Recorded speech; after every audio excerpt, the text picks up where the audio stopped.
Sistemet e monitorimit dhe të kontrollit në pikat kufitare shqiptare janë tashmë akoma edhe më të modernizuara pa një bashkëpunimi midis administratës doganore shqiptare dhe institucioneve britanike.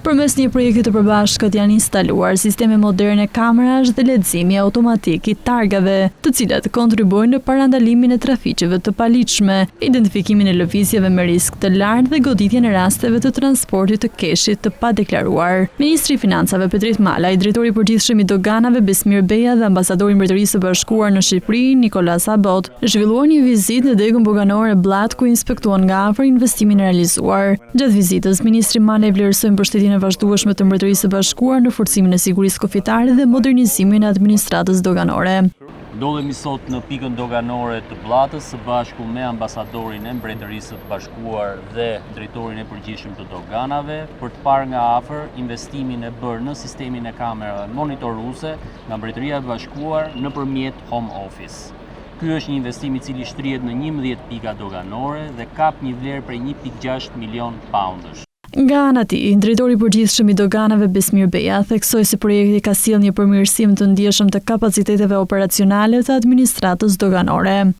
Drejtoria e përgjithshme e doganave, si përfituese e këtij projekti, tashmë ka në dispozicion 121 kamera të reja me teknologji moderne që na sigurojnë që të kontrollojmë në mënyrën më të mirëfundshme gjithë pikat tona kufitare. Përmbushim në këtë mënyrë qëllimin tonë që krijojmë kalim të shpejtë të qytetarëve dhe të mallrave, por nga ana tjetër të sigurojmë sigurinë maksimale për çdo qytetar dhe për çdo biznes që kur kalon në territorin e Republikës së Shqipërisë, ketë qoftë kontrollin e dur, por dhe qoftë shpejtësinë e dur në këtë kontroll. Ambasadori i Mbretërisë së Bashkuar në Shqipëri Nikolas Abot vlerësoi rezultatet konkrete të bashkëpunimit me autoritetet shqiptare, duke cilësuar atë një model të suksesshëm partneriteti në funksion të sigurisë kufitare dhe luftës kundër aktiviteteve të paligjshme.